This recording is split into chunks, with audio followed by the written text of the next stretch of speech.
Last, certainly not least, our final speaker, before we have some celebration, is Melanie Schlotterbeck. She's led the M2 Environmental Coalition since its formation in 2005 and is the Green Vision Coordinator for the Friends of Harbors, Beaches, and Parks. As Director Donchak mentioned earlier, Melanie has served as the Vice Chair of OCTA's EOC for 10 years. Probably doesn't feel like 10 years, or maybe it does, but it feels like 20. I think it's safe to say that Melanie is one of our closest allies and has been instrumental in our conservation efforts at OCTA. Please help me in giving Melanie a very warm welcome today.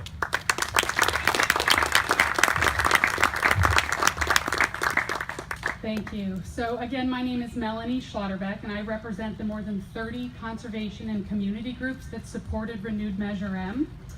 In December of 2005, I'd spent my holidays researching this thing called comprehensive mitigation. And the idea was simple.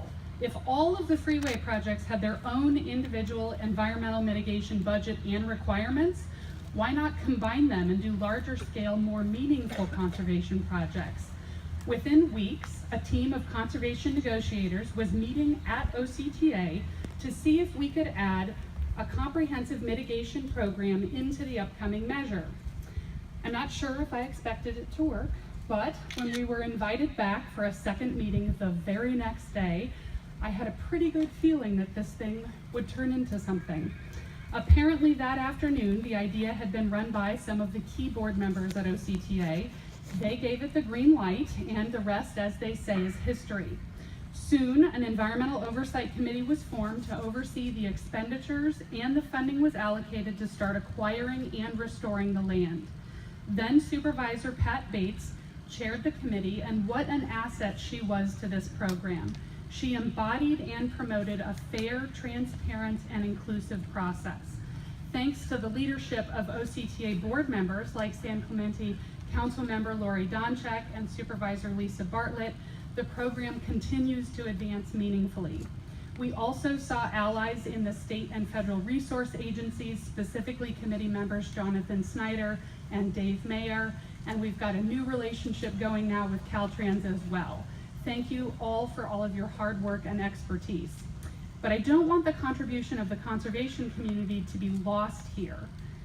These nonprofits have continually stepped outside of their comfort zone. They were sometimes forced to simply trust in the process before it was even known or understood. And when things didn't quite go as planned, they worked closely with OCTA towards an amicable resolution. Remember, we had to learn how to speak transportation, and OCTA had to learn how to speak conservation. We had to approach everything with a trust but verify tactic. Now that that trust has been established, less verifying is necessary. In conclusion, history is being made today with the signing of the conservation plans. These plans are a big deal for OCTA, for the wildlife agencies and Caltrans, for the conservation community, and for the future. While we extend our heartfelt gratitude to everyone that has worked on this program, the work is not yet done. There is more to do, and we look forward to working closely with all of our old and new partners to meet the remaining obligations of the ordinance. But today, let's enjoy the moment. We have all worked so hard to get here. Let's enjoy a piece of cake and then hike it off in the O'Neill Preserve. Thank you.